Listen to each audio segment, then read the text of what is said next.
Korupsi adalah musuh kita bersama. Ibarat virus, korupsi juga tersebar di mana-mana. Wabah di seluruh penjuru menggerogoti negeri. Korupsi terjadi karena cinta materi.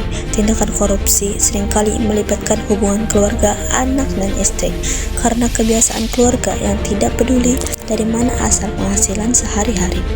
Karena itu, keluarga punya pengaruh besar untuk mencegah korupsi dari akar. Di balik keluarga yang terhormat, ada anggota keluarga yang hebat, yang selalu mengingatkan sumber pendapatan dan menjaga makna kebahagiaan dengan kesederhanaan. Jangan sampai terlambat hingga semua menjadi kiamat. Ditangkap penegak hukum, menghuni rumah tahanan bertahun-tahun, tidak pulang, melihat keluarga dari kejauhan, rasa sesal yang berkepanjangan. Karena itu, mulai cegah korupsi sejak dini dari rumah kita sendiri. Assalamualaikum warahmatullahi wabarakatuh. Halo semuanya, perkenalkan nama aku Della Kristina Sapira. Aku adalah seorang siswi yang tengah duduk di bangku kelas 10 di Madrasah Aliyah Negeri 1 Kabupaten Bekasi. Di sini aku akan menjelaskan pengertian korupsi. Kira-kira teman-teman udah pada tahu belum ya korupsi itu apa? Apa sih itu korupsi? Jadi, korupsi adalah penyalahgunaan kekuasaan untuk keuntungan pribadi. Hal ini dapat terjadi dalam berbagai cara, seperti penyuapan, penipuan, dan penggelapan. Korupsi dapat berdampak negatif terhadap perekonomian suatu negara, stabilitas politik, dan pembangunan sosial. Berikut beberapa dampak negatif korupsi bagi bangsa dan negara. 1. Berkurangnya pertumbuhan ekonomi. Korupsi menghambat investasi dan inovasi, sehingga dapat memperlambat pertumbuhan ekonomi. 2. Meningkatnya kesenjangan. Korupsi dapat menyebabkan terkonsentrasinya kekayaan di tangan segelintir orang, sementara mayoritas penduduk tetap miskin. 3. Melemahkan institusi demokrasi. Korupsi dapat merusak kepercayaan masyarakat terhadap pemerintah dan institusi lainnya. Adapun nilai-nilai anti korupsi merupakan kebalikan dari korupsi.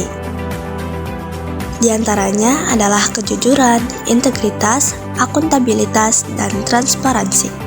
Kejujuran artinya sikap yang lurus, tidak berbohong, serta tulus ikhlas dalam semua interaksi dan tindakan. Transparansi artinya bersikap terbuka dan jujur dalam mengambil keputusan, tindakan, dan informasi. Transparansi membantu mencegah korupsi dengan mempersulit penyembunyian pelanggaran. Yang ketiga, ada akuntabilitas, artinya bertanggung jawab atas tindakan dan keputusan seseorang. Akuntabilitas membantu memastikan bahwa masyarakat bertanggung jawab atas perilaku mereka, termasuk tindakan korupsi. Dan yang terakhir, ada integritas, artinya bertindak dengan jujur dan adil serta memiliki prinsip moral yang kuat. Integritas sangat penting untuk melawan korupsi dan mendorong perilaku yang etis. Anti korupsi dalam kehidupan sehari-hari melibatkan pembelaan keadilan dan kejujuran dalam interaksi Anda dengan orang lain. Berikut beberapa contohnya. 1. Menolak, menawarkan, atau menerima suap. 2. Melaporkan dugaan korupsi. 3. Berbicara tentang kecurangan. Yang keempat, mensyaratkan tanda terima dan dokumentasi. Adapun cara berpartisipasi aktif dalam pencegahan korupsi di lingkungan masyarakat antara lain: 1. Laporkan korupsi kepada pihak yang berwenang. 2. Mendukung organisasi yang berupaya memerangi korupsi. 3.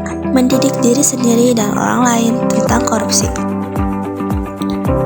Dan yang keempat, jujurlah dan etis dalam berurusan dengan orang lain. Adapun beberapa cara agar Anda dapat berpartisipasi aktif dalam pencegahan korupsi di sekolah, yaitu dengan 1. Mendorong integritas dan perilaku etis. Kedua, bicaralah jika Anda melihat sesuatu yang salah.